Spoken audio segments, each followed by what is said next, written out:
कृष्ण चैतन्य चरितामृत मध्य लीला अध्याय संख्या 13 श्लोक संख्या 119।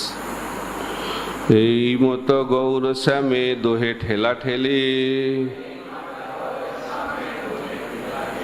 सौरथे श्यामेरे राखे गौर महाबली।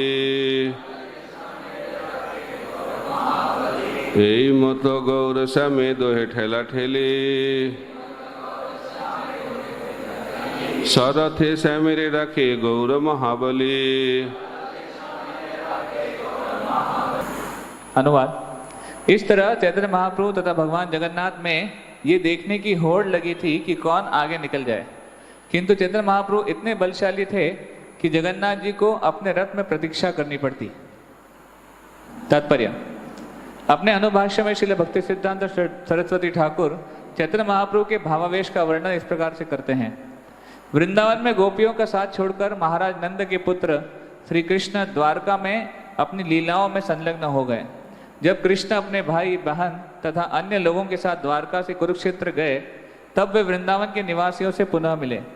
श्री चैतन्य महाप्रभु कृष्ण को समझने के लिए श्रीमती राधा रानी की भूमिका अदा कर रहे थे। राधा भावदुति सुविलितम। भगवान जगन्नाथ कृष्ण है और श्री कृष्ण चैतन्य महाप्रभु श्रीमती राधा रानी है। चैतन्य महाप्रभु द्वारा जगन्नाथ जी को गुंडीचा मंदिर की ओर ले जाना श्रीमती राधा रानी द्वारा कृष्ण को वृंदावन ले जाने जैसा था।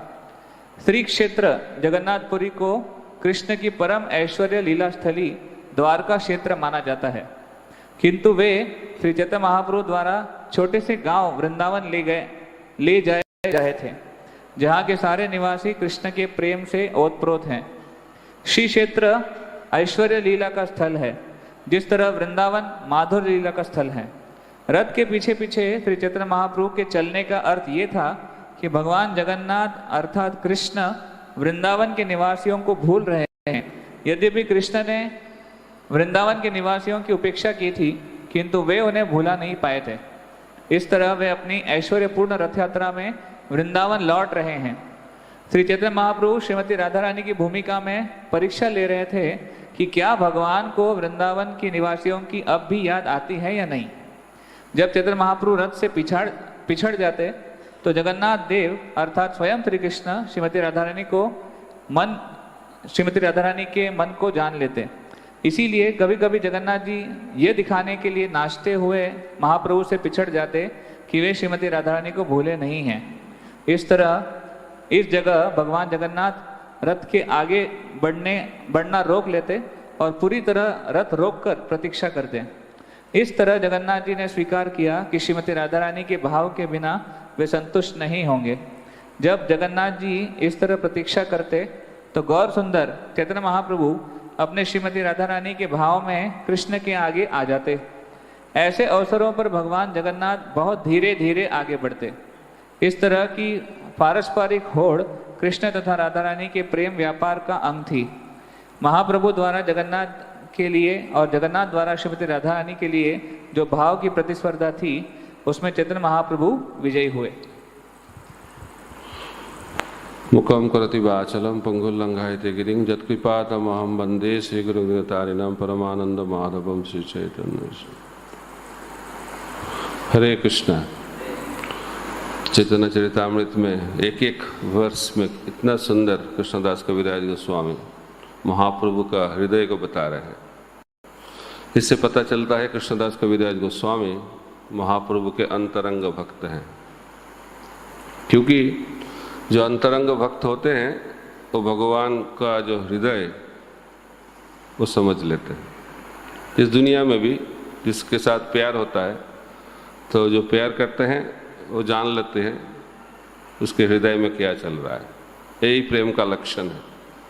प्रेम ब्रेन के साथ संबंध नहीं, प्रेम के साथ किसका संबंध है? हृदय का।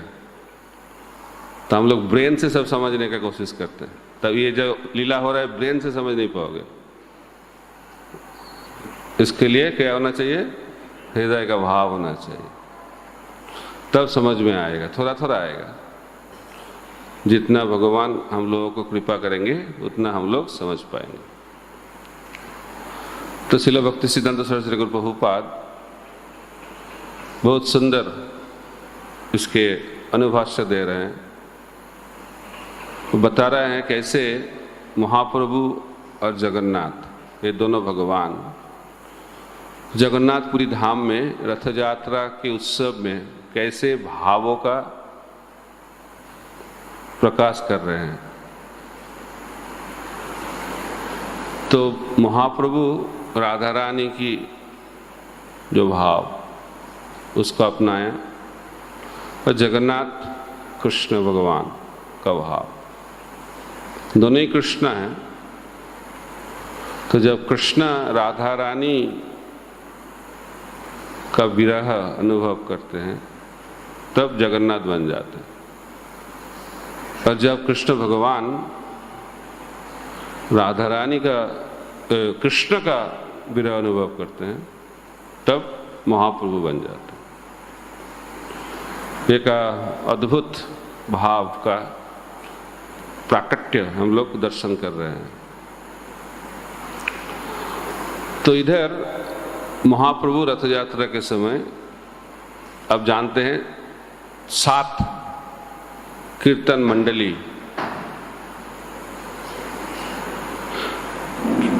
7 कीर्तन मंडली में वो नृत्य कर रहे थे।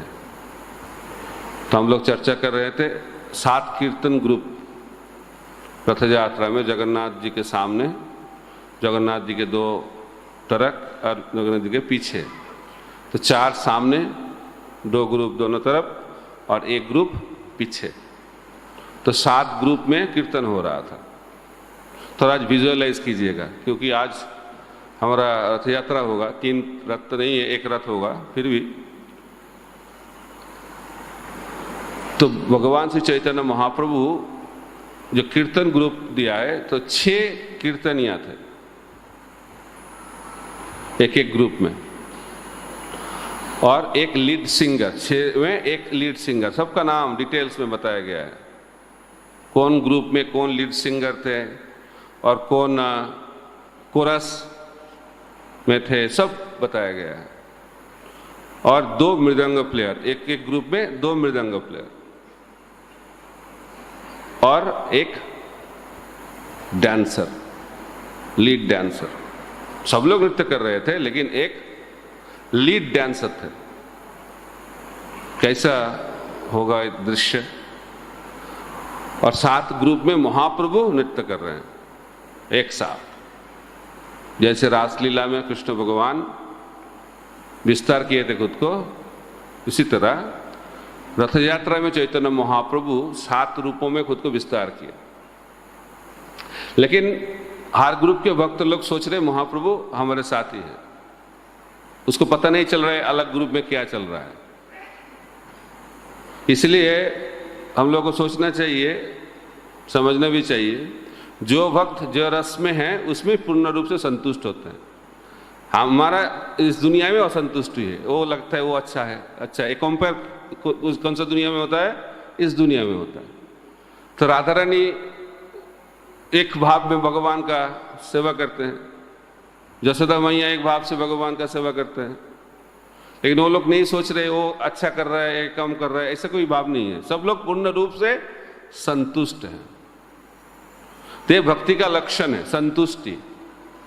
तो हम लोग भक्त बने कैसे पता चलेगा? जब हम लोग संतुष्ट रहेंगे। ब्राह्मण का लक्षण है संतुष्ट आत्मा, ब्रह्मभूत प्रसन्न आत्मा, न सोचती न कांक्षती। ये भक्ति का लक्षण है। वो संतुष्ट रहते हैं। अरे संतुष्टि कभी बाहर से नहीं आएगा। इस बाहर का जो अरेंजमेंट, उसके माध्यम से संतुष्टि कभी नहीं मिलेगा हम लोगों को। जो बाहरी दृष्टि से हम लोग संतुष्ट होने का कोशिश करेंगे तो हम लोग संतुष्ट नहीं हो पाएंगे, क्योंकि हम लोग कंपेयर करेंगे, तुलना करेंगे। जो वो अच्छा है मैं अच्छा नहीं हूं, तो उससे क्या होगा? आनंद नहीं मिलेगा। क्या मिलेगा? फ्रस्ट्रेशन मिलेगा। तो इसलिए संतुष्ट आत्मा होने के लिए भगवान के साथ जुड़ना चाहिए। तो ब्रह्मभूत प्रसन्न आत्मा न सोचती न कांक्षति समसर्वेषु भूतेषु मद भक्ति लभते परम। किसको कृष्ण प्रेम प्राप्त होगा? जिसका हृदय संतुष्ट हो गए। तो इसलिए हम लोगों को संतुष्ट आत्मा होना बहुत जरूरी है।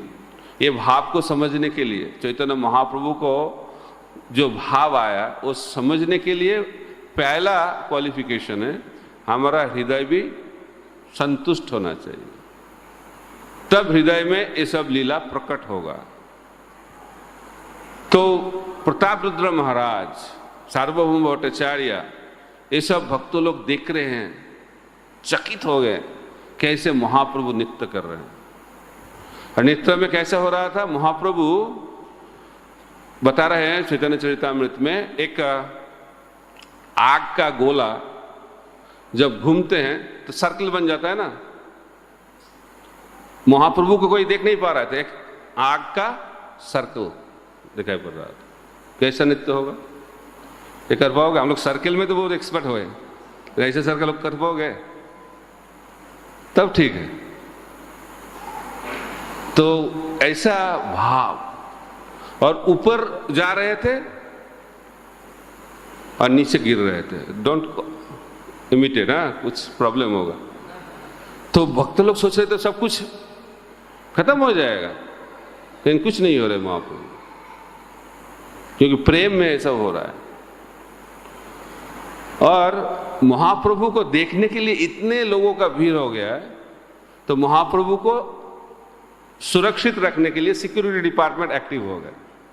तो लीड सिक्योरिटी इंचार्ज कौन बने? नित्यानंद प्रभु।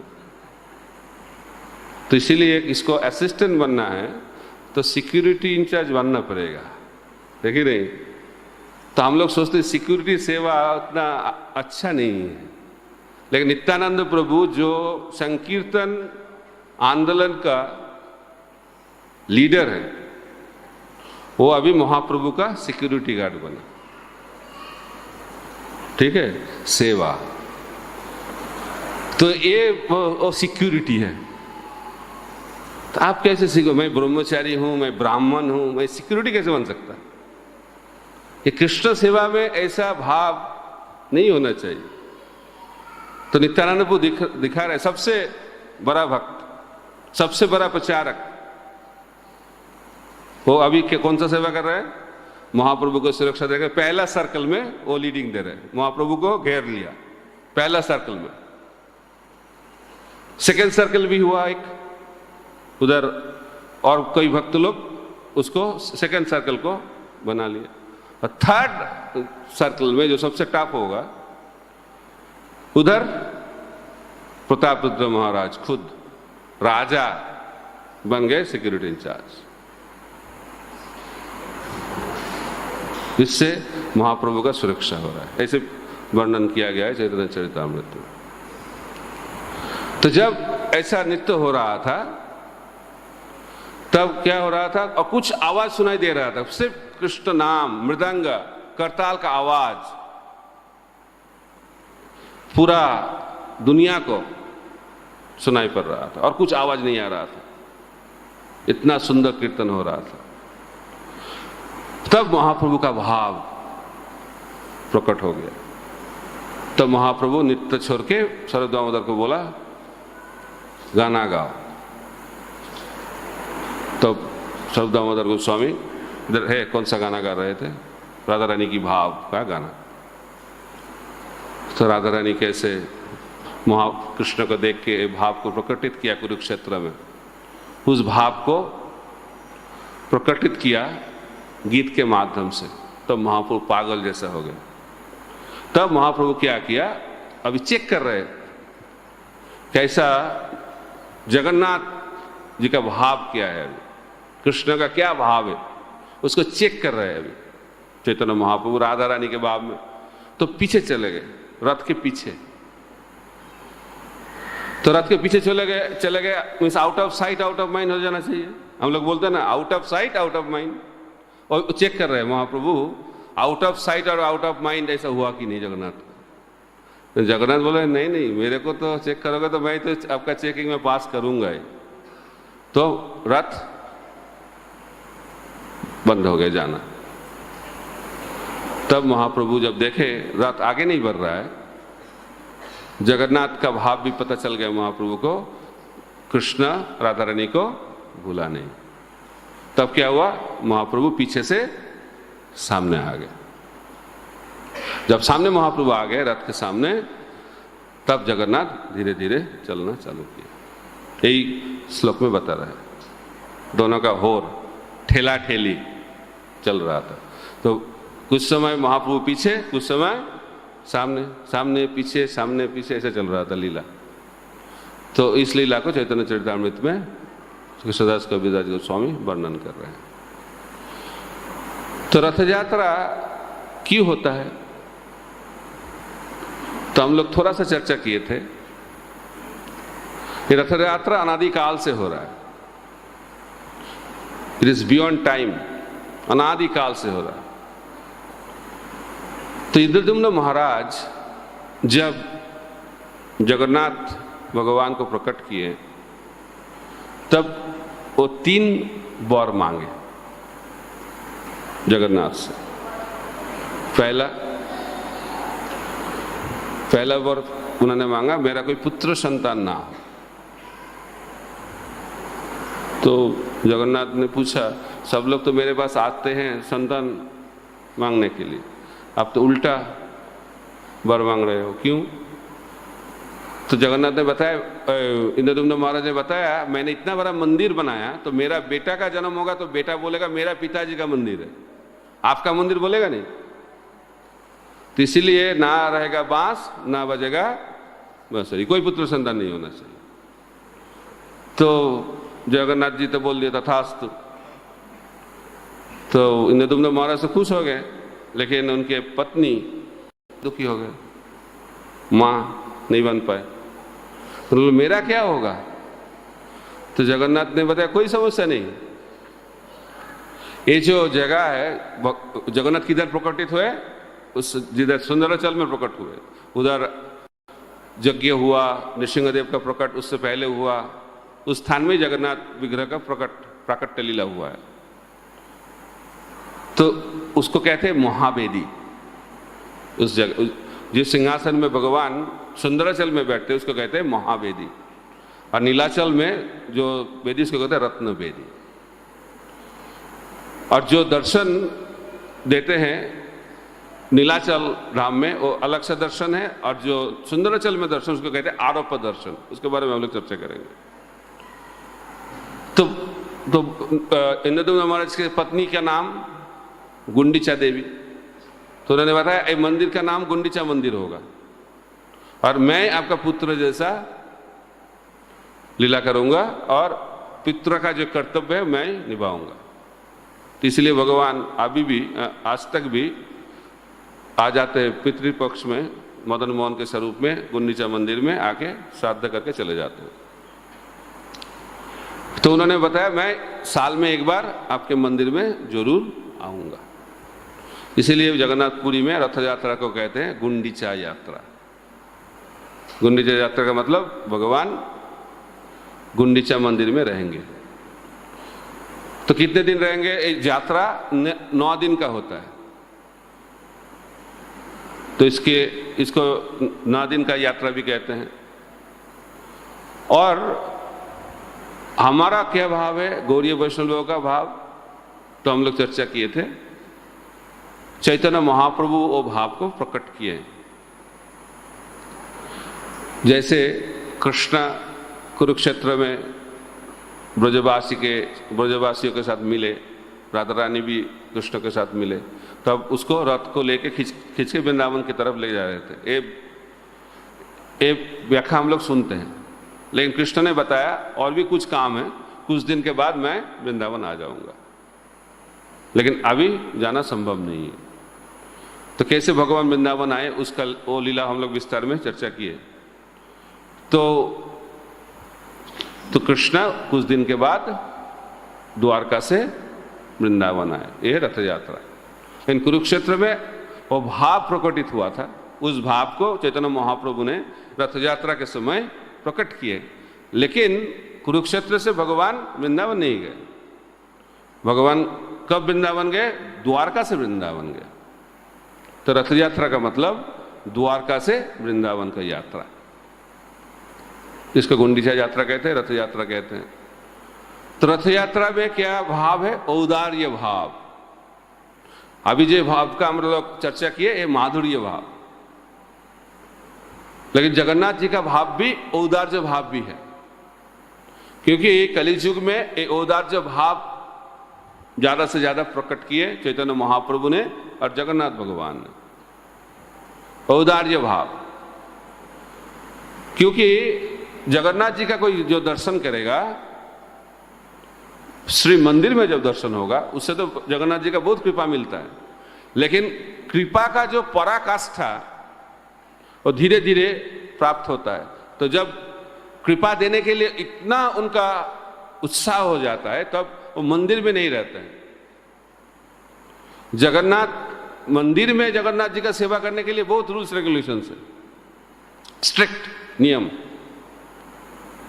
ये स्पर्श नहीं होगा, वो स्पर्श नहीं होगा, कितने ऑपुलेंटली उनका सेवा होता है। लेकिन जब रथ में आता है कोई नियम नहीं। रथ में जो लेके आएगा, रथ में बिठाएगा, आप जाके उसको आलिंगन भी कर सकते हो, सब कुछ कर सकते हो, कोई नियम नहीं है, सब एक्सट्रीम। यही जगन्नाथ जी का एक विशेष भाव है। तो जब कृपा करने के लिए उनके हृदय में जो भाव का पराकाष्ठा, भाव का जो चरम सीमा प्राप्त हो जाता है तो मंदिर छोड़ के रथ में आ जाता है। तो इसलिए बताया गया रथेतु वामनं दृष्टा पुनर्जन्म न विद्यते। तो इसलिए रथ में कोई जगन्नाथ भगवान का दर्शन करेगा उसका कभी पुनर्जन्म नहीं होगा। यह रथ यात्रा का एक कारण है, भगवान कृपा करना चाहते हैं। तो बताया गया है श्री मंदिर में भगवान को दर्शन, जगन्नाथ को दर्शन करने से जो फल मिलता है उससे बहुत ज्यादा फल मिलता है रथ में भगवान को दर्शन करने से। लेकिन गुंडीचा मंदिर में जो अभिन्न वृंदावन है, सुंदराचल है, महावेदी है, उसके ऊपर जगन्नाथ को कोई दर्शन करेगा, ये बताया गया 10 साल श्री मंदिर में जाकर दर्शन करने से जो फल, 10,000 बार भगवान को दर्शन करने का जो फल मिलेगा वो एक बार दर्शन करने से वो फल मिल जाएगा। तो इसलिए भगवान सबसे दयालु हैं गुंडीचा मंदिर में। तो इसलिए लोग गुंडीचा मंदिर में दर्शन करने के लिए जाते हैं। इसलिए इस भाव को पतित पावन भाव बताया गया है, क्योंकि भगवान के मंदिर में, भगवान जब मंदिर में रहते हैं बहुत सारे लोग अंदर नहीं जा सकते, तो इसलिए भगवान का जब पतित पावन भाव आ जाता है तब भगवान रथ में आ जाते हैं। और इसका चरम पराकाष्ठा जब सुंदराचल में, महावेदी में उन्हें आरोप दर्शन कहते हैं, इस दर्शन का आरोप दर्शन कहा जाता है। सबसे दयालु भाव जगन्नाथ जी के प्रकट होते हैं जब भगवान श्री जगन्नाथ देव गुंडीचा मंदिर में विराज करते हैं। तो इधर तो हम लोग 9 दिन का फेस्टिवल नहीं मनाते हैं, लेकिन बंगाल उड़ीसा में जो रथ यात्रा होता है, रथ के दिन रथ निकलता है, उसके बाद 7 दिन गुंडीचा मंदिर में रहते हैं, उसके बाद उल्ट रथ में फिर मंदिर में आ जाते हैं।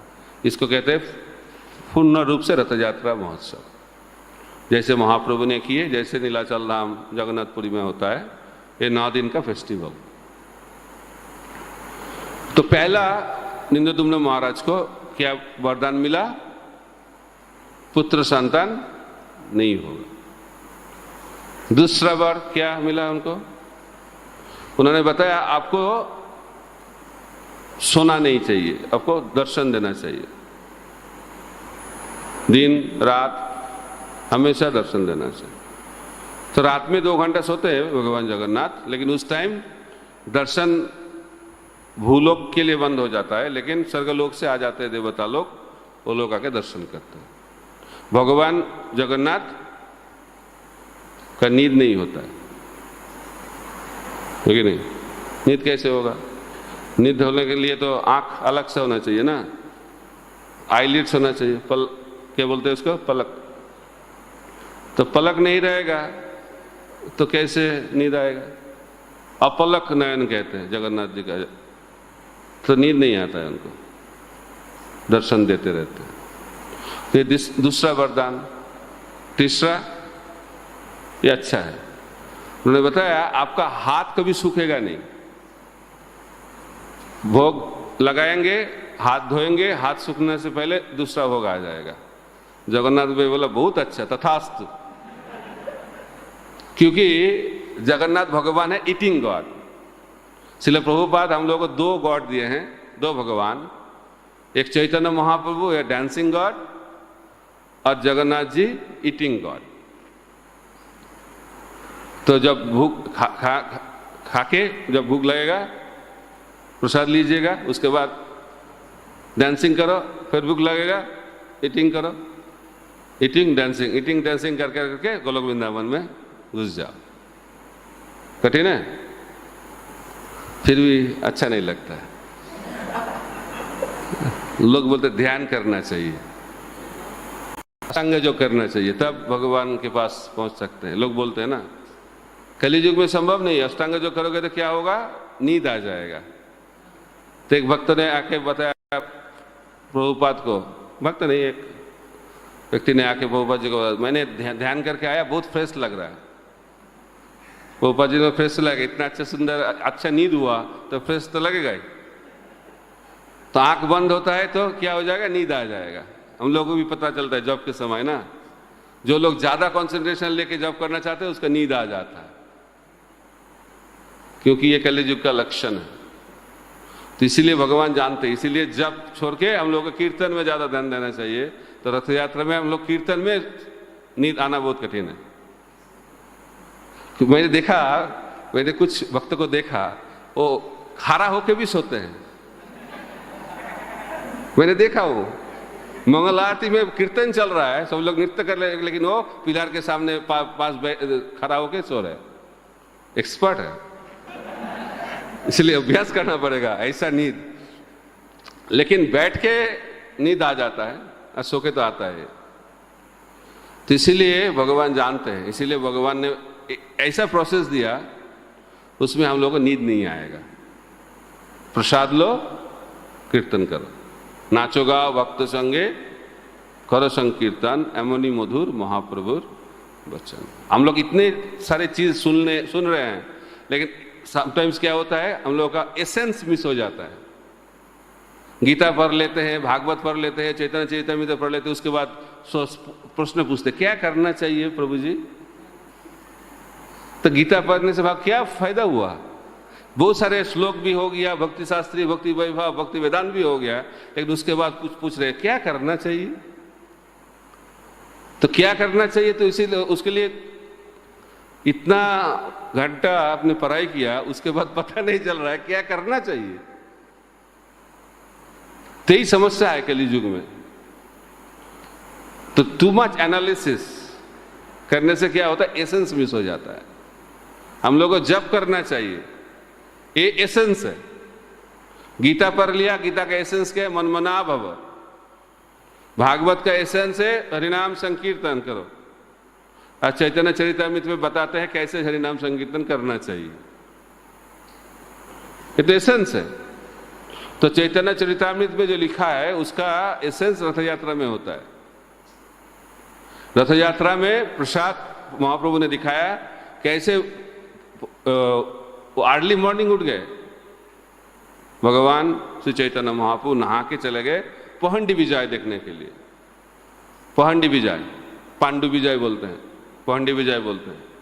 भगवान जब मंदिर से रथ में आते, वो भी एक फेस्टिवल देखने का है, बहुत अच्छा सुंदर भगवान देख रहे हैं कैसे।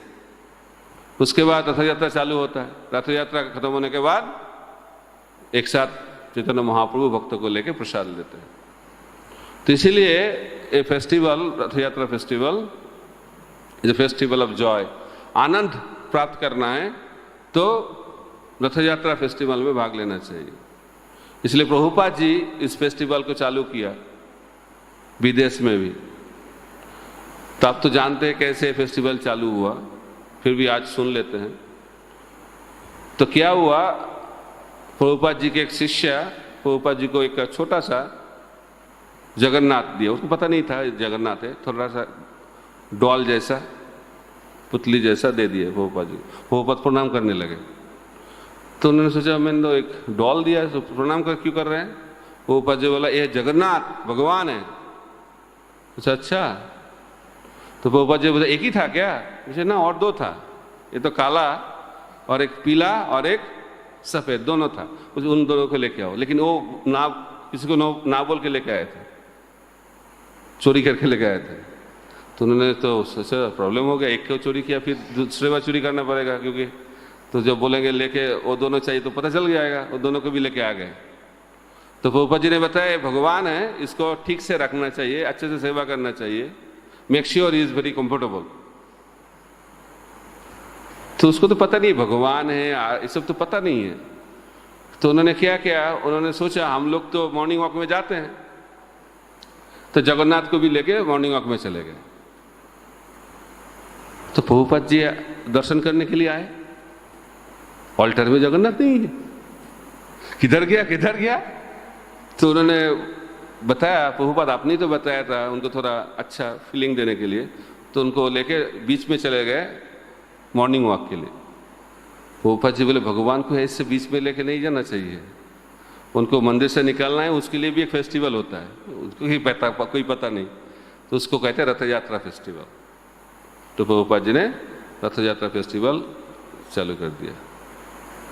तो इसलिए विदेश में मैं जब रथ यात्रा में भाग लेता हूं, लोग जानता भी नहीं जगन्नाथ क्या है, सब लोग आके अच्छे से रथ को खींचते हैं, आनंद भी लेते हैं। देखो देखो कितना सुंदर भगवान, देखने में तो सुंदर नहीं लगता है ना बाहरी दृष्टि से, लेकिन लोग आकर्षित हो जाते हैं। इसलिए जगन्नाथ, सचमुच भगवान को जगन्नाथ के रूप में देखना है तो रथ यात्रा में भाग लेना चाहिए। सब लोग आ जाते हैं, क्योंकि ये भगवान का ये जो लीला है, ये लीला का ये भी कारण है, क्योंकि कलियुग में लोग मंदिर में नहीं जाना चाहते, टाइम नहीं। लोग को बोलोगे मंदिर आना, टाइम नहीं है। आप तो कर रहे हो, आप ठीक से करो, मेरा भी कर लो, टाइम नहीं है। सबके लिए टाइम है, सोशल मीडिया में कितना टाइम बर्बाद करते हैं, लेकिन मंदिर आने के लिए टाइम नहीं है। कलियुग का लक्षण है, भगवान भी जानते हैं। इसलिए भगवान बोलते ठीक है आपका टाइम नहीं है तो मेरा तो टाइम निकलना पड़ेगा आपके लिए, रथ यात्रा में निकाल पड़ता है। तो जब रथ यात्रा जाता है रास्ते में तो सब लोग देखने के लिए आ जाते, क्या चल रहा है क्या चल रहा है। इस देखने में अच्छा लगता है ना, खींच रहे, अजीब सा है फेस्टिवल, थोड़ा अजीब सा है। अभी मॉडर्न एज चल रहा है, अब रथ को खींच रहे हैं रस्सी से, लगता गाड़ी में जाते हैं, रथ को खींच रहे हैं। भगवान का देखिए आंख कैसा, हाथ ठीक नहीं है, पैर नहीं है, कुछ नहीं है, लेकिन लोग आकर्षित हो जाते हैं। तीनों महाराज जब 15 दिन क्यों रहते हैं भगवान? क्योंकि जब जगन्नाथ विग्रह बन रहा था 15 दिन के बाद कोई आवाज नहीं आ रहा था घर से। तो गुंडीचा देवी ने बताया कोई आवाज नहीं आ रहा है, लगता है जो कारपेंटर है मर गया लगता है। तो दरवाजा खुल के देखो क्या हाल है। नहीं उन्होंने बोला जब तक मैं निकलूंगा नहीं, कोई डिस्टर्ब नहीं करना चाहिए। लेकिन नहीं तो कोई आवाज नहीं आ रहा है। तो दरवाजा खुला तो जगन्नाथ का उन्होंने देखा कुछ इनकम्प्लीट, तो बहुत दुखी हो गए इंद्रदुम्न महाराज। लेकिन आकाशवाणी हुआ नहीं ये मेरा इनकम्प्लीट रूप नहीं है, ये सुपर कंप्लीट रूप है, क्योंकि ये भगवान का सर्वश्रेष्ठ रूप है। भगवान का जो कारुण्य, तो दया का जो स्वरूप, सबसे दयालु जब बन जाते हैं तो इस स्वरूप को भगवान प्रकट करते हैं। तो इसीलिए भगवान का कृपा प्राप्त करना है तो रथ यात्रा के सामने जाके जगन्नाथ को दर्शन करना चाहिए। और हम लोग दर्शन करें व ना करें, भगवान हम लोग को दर्शन कर ले तो हमारा जिंदगी सफल हो जाएगा। इसलिए बताया गया है रथे तु वामनं दृष्टा पुनर्जन्म न विद्यते। इसीलिए श्रील प्रभुपाद जी चैतन्य महाप्रभु के पदचिन्ह में चलते हुए रथ यात्रा का जो महात्म्य पूरा दुनिया में फैल दिया। विदेशों में, बड़े बड़े शहर में, जिधर भगवान के बारे में कुछ पता नहीं, उधर श्रील प्रभुपाद जी रथ यात्रा महोत्सव किए। रथ यात्रा के माध्यम से हजारों लोग कृष्ण भगवान के साथ जुड़ गए। तो हमारे लिए एक है इंटरनल भाव और एक है प्रचार का भाव। तो श्रील प्रभुपाद जी रथ यात्रा के माध्यम से बद्ध जीवों को भगवान के साथ जोड़ना चाहते थे। और दूसरा, अंतरंग भाव से, जैसे चैतन्य महाप्रभु भाव का प्रकट किए, उस भाव को समझने के लिए, उस भाव को अपनाने के लिए ये रथ यात्रा उत्सव हम लोगों को मनाना चाहिए। तो प्रचार का अंग क्या है? हरिनाम संकीर्तन, प्रसाद का वितरण और ग्रंथ का वितरण होना चाहिए। और इसके माध्यम से हजारों हजारों लोग भगवान के साथ जुड़ जाएंगे, और जो भगवान के साथ जुड़ जाएंगे उसका जिंदगी सफल हो जाएगा। तो आज इस पावन तिथि में चैतन्य महाप्रभु चरण में हम लोग प्रार्थना करेंगे, जगन्नाथ भगवान के चरण में प्रार्थना करेंगे, ताकि हम लोग ठीक भाव से इस रथ यात्रा को हम लोग मनाएं। तो हम लोगों का रथ यात्रा तो अभी होता रहेगा 7 दिन, तो रथ यात्रा में हम लोग भाग लेंगे और चैतन्य महाप्रभु और जगन्नाथ भगवान का कृपा को प्राप्त करेंगे। हरे कृष्णा कृष्णा कृष्णा हरे हरे, हरे राम राम राम हरे हरे। रथ यात्रा महामहोत्सव की, श्रील प्रभुपाद की, गौर प्रेमानंदे हरि हरि बोल। कुछ प्रश्न है, एक 5-10 मिनट तो हम लोग चर्चा कर सकते हैं। हाँ, आज और एक पवित्र दिन, परम पूज्य राधा गोविंद दास गोस्वामी महाराज की व्यास पूजा। तो ऐसे दिन में व्यास पूजा करना ही पड़ेगा, क्योंकि ये महाराज के आविर्भाव तिथि हैं। लेकिन इस दिन में रथ यात्रा में भाग लेना पड़ता है, इसीलिए हम लोग तो अभी धीरे धीरे लखनऊ के तरफ चले जाएंगे। तो जैसे श्री महाप्रभु, श्रीमन महाप्रभु एक एक भक्त के माध्यम से एक एक महानता को इस दुनिया में प्रचार किया। हरिदास ठाकुर के माध्यम से नाम का महिमा, रूप गोस्वामी के माध्यम से भक्ति रस का महिमा इस दुनिया में प्रकाश किए। श्रील प्रभुपाद जी भी उनके एक एक भक्त के माध्यम से एक एक चीज़ को इस दुनिया में प्रकटित किए। तो जब हम लोग श्री राधा गोविंद गोस्वामी महाराज के नाम लेते हैं तो उनके साथ साथ भागवत का स्मरण होता है। तो भागवत पढ़ना है, भागवत सीखना है, भागवत को जिंदगी में अपनाना है, तो महाराज से सीखना चाहिए। तो मैंने सुना ये भक्त इस्कॉन में आने से पहले से ही महाराज बचपन से ही घंटों से घंटा भागवत को लेके जिंदगी बिताते थे। 10 घंटा, 12 घंटा, 14 घंटा, 16 घंटा तक भागवत पढ़ते थे। अभी भी पढ़ते हैं, भक्त होने के बाद भी पढ़ते थे। भक्त हैं, इस्कॉन में ज्वाइन करने के भी ऐसे ही किए, भागवत पढ़े और पढ़ाया, कथा किया, वही उनका जिंदगी भागवत है। तो हम लोगों को भागवत समझना है तो उनका कृपा प्राप्त करना बहुत ज़रूरी है। तो आज इस पावन तिथि में, व्यास पूजा तिथि में, उनके चरण में हम लोग प्रार्थना करेंगे। उनको जो रुचि है भागवत में, उनका थोड़ा रुचि हम लोगों को भी प्राप्त हो और हमारा ज़िंदगी सफल हो जाए। श्रीमद राधा गोविंद दास गोस्वामी महाराज व्यास पूजा महामहोत्सव की जय। तो कुछ प्रश्न है? माइक।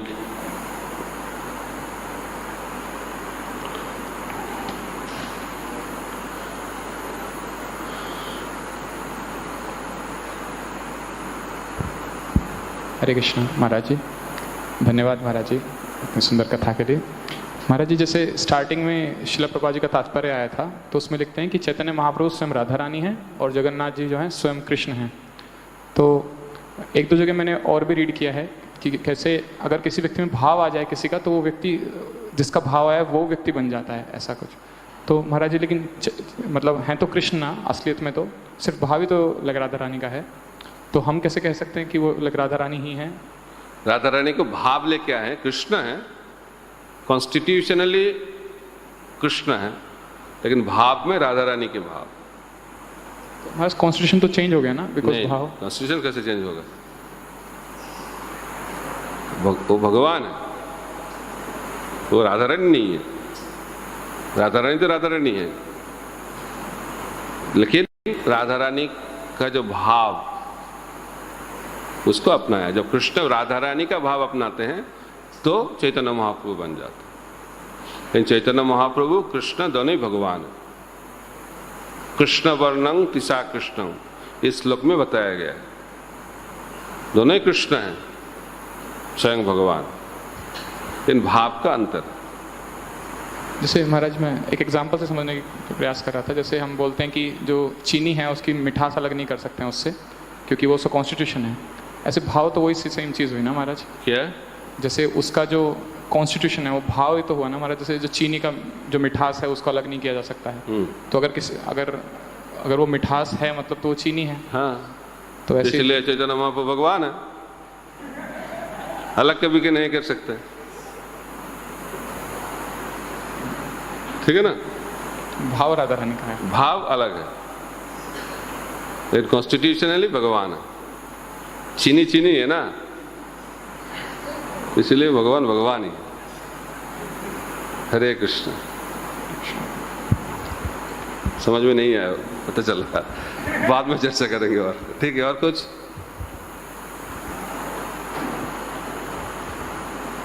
पीछे दीजिए।